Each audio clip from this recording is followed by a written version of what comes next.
Сәлеметсіздер ме, балалар?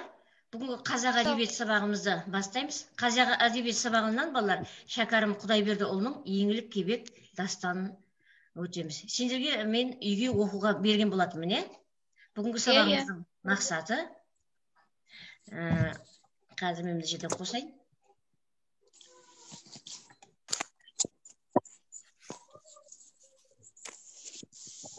Бүгінгі сабағымыздың мақсаты тақырыбы Шәкәрім Құдайбердіұлы Еңлік кебектің дастаны болса, ал мақсатымыз композицияны тұтастан бөлшекке, бөлшектен тұтасқа қарай талдау. Сабағымыздың мақсаты композицияны тұтастан бөлшекке, бөлшектен тұтасқа қарай талдау болады. Олай болса, балалар, мен жерде суретті көріп отырсыздар, мына кісіні танисыздар ғой? Иә, Шәкәрім Құдайбердіұлы. Жақсы, Шәкәрім Құдайбердіұлы. Жақсы. Балалар, мен сендерге үйге оқуға тапсырма берген болатын, оқып бердіңдер ғой? Жақсы.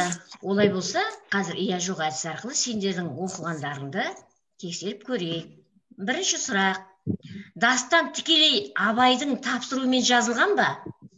Иә. Еңлік кебек оқиғасына арнап Мағауия Абайұлы да поэма жазған ба? Иә. Жақсы. Ақынның өлгенді тірілуіне бір кезде қоғам өмірінен аластатылған адамдар соңғы тұста өзгеше танылып, өзге бағасын алу керектігін себеп болған ба? Иә. Ал ол кезде балалар, енді мынандай сұрақ. Сол кезде қоғам өмірінен аластатылған адамдар кім еді? Еңлік пен кебек па? Еңлік пен кебек, дұрыс айтасыңдар. Аластатылған адамдар солар. Себебі олар біздің қазақтың дәстүріне, салтына қарсы шықты, иә? Қандай дәстүр еді? Қандай дәстүр еді? Атастырып туған жерінен олар қашып кетті, яғни атастырған жердің келісімін бұзды деген сөз. Матай мен Тобықты руларынан татулығынан Еңлік кебек трагедиясы туылды ма? Жоқ. Олардың араздығына. Жақсы. Кебек Тоқтамыстың баласы ма? Жоқ, інісі. Ол кім екен? Інісі. Жақсы. Сақтанбасаң артқыға сөз боларсың. Нысан абыздың сөзі ме? Иә. Қара жартас кебектің келген жері ме? Иә. Келген жері. Матайлар Еңлікті кебек алып қашқанын аю терісінен білді ме? Жоқ, түлкі терісінен білді. Жоқ. Ненің терісінен білді? Түлкінің. Жақсы. терісінен білді. Еңлік кебек моласы Таймақ пен Ералдан алыста орналасқан. Дастаннан алар ғибрат, ғаділ, зәлім, шафқатлы, мейірімсіз, соларды айыр алмай қапы қалма дейді. Дастанның соңында осындай сөз бар, балалар? Осындай сөз бар. Жақсы оқып келіпсіңдер, рахмет. Ал енді балалар, олай болса, бірінші тапсырмамен қазір ауызша талдаймыз. Поэманың композициялық сюжетінің құрылысын талдайық. Ал енді балалар, оқиға қалай басталды? Соғыстан қазақтардың арасындағы соғыстан басталды ғой.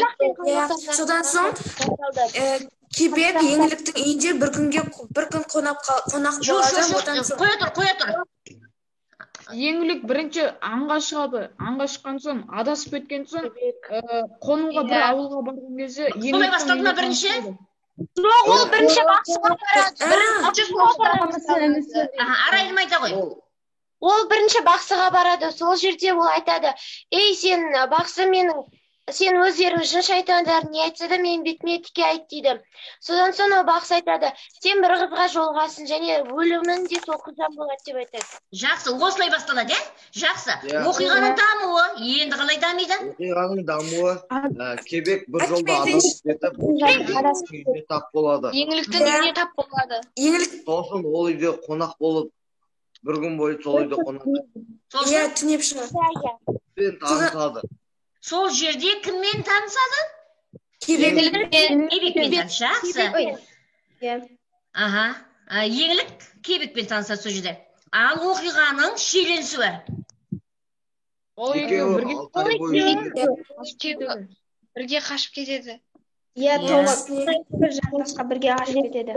2 жасқа қашып кетеді. Жақсы. Қанша ай бойы кездесіп жүретін еді? 6 ай, 6 ай бойы кездесіп жүретін еді. Жақсы. Оқиғаның шарықтау шегі?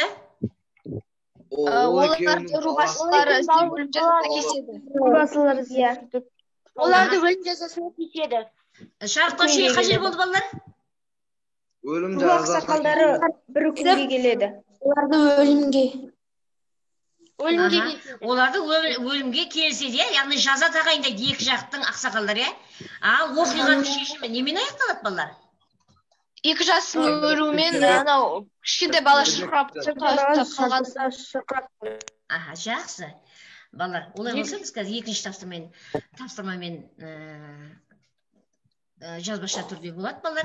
Шығарма сюжетіндегі мына үзіндіні шығарманың қай бөлігінде кездесті? Онда қандай салт дәстүрлер айтылды? Бағалау критерийі шығарманың композицияны тұтастан бөлшектен тұтасқа қарай талдайсыңдар. Дескриптор жырдағы үзіндіні талдайды, шығарма сюжетінде салт дәстүр туралы айтамыз. Ал балалар, бұл енді жазу ретінде жазбаша орындаймыз.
Мен болдым апки.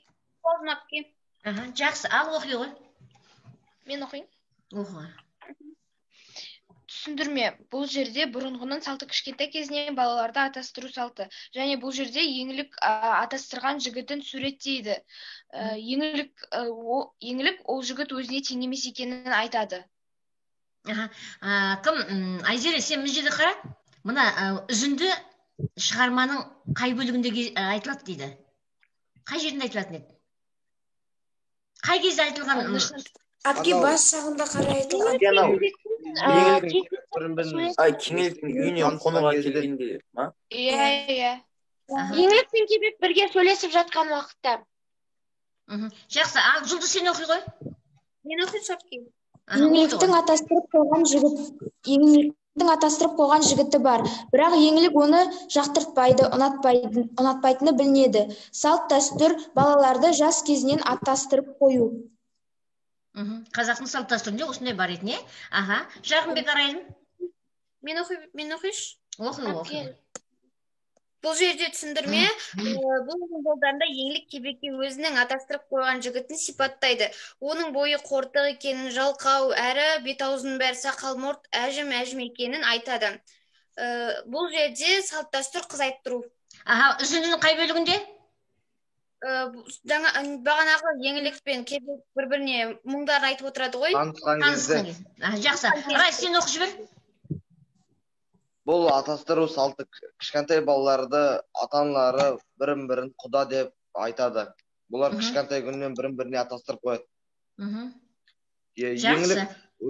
Еңлік өзінің атастырған жігіттің өзіне лайық еместігін айтты. Аха, сол сөйлесіп танысып отқан кезде, сырласып мұңдасып отқан кезде айтты, иә, жақсы балалар. Балалар, олай болса, енді попс формуласы арқылы мына түйінді пікір жазамыз. Естіп біліп, көз көріп, ойға салмақ, өткен істен адамзат бір үлгі алмақ, қызықпақ, не жек көрмек, жиіркенбек, бастан кешкен әр істен белгі қалмақ дейді. Балалар, бұл енді Шәкәрім Құдайбердіұлының өлеңі. Енді осы жерден бұл балалар қандай белгі қалып отыр? Бастан кешкен оқиға бұл, өзі болған оқиға. Bir сөзінде айтады ғой, бұл ертегі емес, бұл болған оқиға дейді. Болған оқиға екен білесіңдер, оған Абайдың өзі айтқан, е? Мына мола жатқан 2 жас бар. Соған жаңағы осыған сен тарихқа қалдыруың керек, айтуың керек, жазуың керек деп Шәкәрімге табыстап кеткен болатын. Ал енді балалар, бұл қандай іс екен? Жаңағы қандай істен белгі қалып отыр? Қандай оқиға болып еді? Еңлік пен кебектің махаббат оқиғасы. Иә, екеуі де бірден айтпай қашып кеткеннен екеуі де өлім жазасына кесілді ғой. Иә. Жоқ, шығарманың идеясы неде? Жазушы не үшін жазды мына шығарманы? Қандай мақсатпен? Идеясы неде? Менің ойымша бұл осы махаббаттың бір-біріне шынайы екендігін және адал болғандығын. Тағы да балалар, адалдығынан бөлек тағы да жазған нәрсесі бар ғой балалар? Иә, жазған нәрсесі бар. Жастардың таңдауы бар екенін айтылады, дұрыс, тағы да. Одан кейін сол жерде сол уақытта болған заманы қандай болғанды айтқан. Заман, онсыз да сол заманның, сол кездегі заманда жазылған. Жоқ, одан соң осы әпке кітапта жазылған ғой, осы өлеңге содан соң анау сол уақыттағы біздің жағдайымызды да осы сипаттап қосып жазған. Тұрмыс салтында айтқан. Одан бөлек тағы да бұл жастар неге қарсы шықты? Бұл жерде кішкентай кезден салт-дәстүрге қарсы шықты. Салт-дәстүріне, озығы бар, тозығы бар дейді ғой салт-дәстүрінде. Соның бір жаңағы наданшылықпен жастардың көзқарасына қарамай уәделескен, серттескен, жастарға болмайтын өміріне балта шабатын үлкен бір осындай салт-дәстүріміз бар, әдет-ғұрпымыз бар. Соған қарсы шыққан бір ғана оқиға, иә? Әпкемен болдым. Оқи ғой. Менің ойымша еңлік кебек дастаны қос ғашықтың зары. Мен оны былай түсінемін. Екеуі қанша қиындыққа қарсы тұрса да, аяғында жеңіп шыға алмады. Себебі оларға бәрі қарсы болды. Еңліктің атастырылған жігіті де болды. Орта келе атастыру салты екі жастың махаббатының арасындағы тас қамал болды. Жақсы. Менде сақылып отыр. Қане, кім? Келесі. Мөлдір, сен оқи ғой? Менің ойымша еңлік пен кебек сөзінде тұратын жастар. Себебі мен бұны былай түсінемін. Олар қаншама қиындықтан өтсе де мойымады. Мен оны мына фактілермен дәлелдеймін. Олардың қосылғанына ауыл ақсақалдары да қаламады. Бірақ олар бұған қарамастан бірге қашып кетті. Қорытындылай келе екеуінің бір-біріне махаббатын көрсете білді. Екеуі бір-біріне махаббатын көрсетті. Адал екенін көрсете білді дейсің ме? Жақсы, дәлелдей білді, иә? Оның дәлелін қаяқтан білдің? Олар қаншама қиындықтан өтті ғой, ешқашан мойымады. Жоқ, олардың бір-біріне адал екен, бір-бірінсіз өмір сүре алмайтынын қаяқтан дәлелдеді соңында? Соңында еңлік айтады ғой, бізді бір молаға көміңдерші деп. Үш тілегінің бірі сондай еді, жақсы. Әсем, сен айта ғой. Әсем? Менің ойымша еңлік кебек жыр дастаны қос ғашықтың зары жайлы. Себебі мен оны былай түсіндіремін. Екі ғашық бірін-бірін сөзсіз сүйді. Бірақ ата-аналары олардың бірге болуына қарсы болды. Оны мына факт мысалдармен дәлелдей аламын. Ру ақсақалдары да арасында жанжал болған екен. Себебі олар атастырылған. Соның кесірінен қос ғашық қосыла алмады. Қорытындылай келсем, қос ғашық бірге бола алмады, бірақ махаббаттар үшін барынша күресті. Жақсы, бұл жерде тек қана ата-аналар ғана қарсы болды ма? Жоқ, бүкіл ауыл ел рулары ма? Бүкіл ауыл ел қарсы болды. Туысқандары туған. Сол кезде сондай заман етін. Келесі тағы да Бернат, сен оқи ғой. Менің ойымша, кішкентай кезден атастыру ол баланың өмірін құртуы мүмкін. Мен оны былай түсіндіремін. Мысалы, сені кішкентай кезінен атастырса, сен өскенсің, сол атастырған адам ұнамаса, керісінше саған ұнаған адам болса, оған емес, атастырған адамға күйеуге шығуға тура келеді. Мен оны мынандай мысалдармен дәлелдеймін. Еңлік кебек поэмасында еңлікке атастырған ол ұнамаса да, атастырылмаған, керісінше кебек деген ұлға ғашық болды, және оған қосылғысы келсе, оны өлім жазасына кесті. Сондықтан мен мынандай қорытынды ойға келдім. Баланы кішкентай кезінен атастыру ол дұрыс емес деп ойлаймын. Келесі кім ол жаңа оқимын деп отқан? Әпке, мен Оқи ғой. Менің ойымша, еңлік кебек дастаны қос ғашықтың зары. Себебі мен оны былай түсіндіремін. Еңлік пен кебек бір-бірімен қосыла алмай қалады. Мен оны мына мысалдармен дәлелдей аламын. Өйткені олардың қосылуына екі жақта, екі ауылда қарсы болды. Осыған байланысты мен мынандай қорытындыға келдім. Екеуі қосыла алмаса да, олардың махаббаты тарихта қалды. Жақсы, тарихта қалды, яғни символ болып қалыпты. Олай болса, балалар, осыны оқи ғой. Менің ойымша, еңлік пен кебек қос ғашықтың зары. Мен оны былай түсінемін. Ол кезде қыздарды атастырып, шын ғашық болған адамына үйлендірмеген.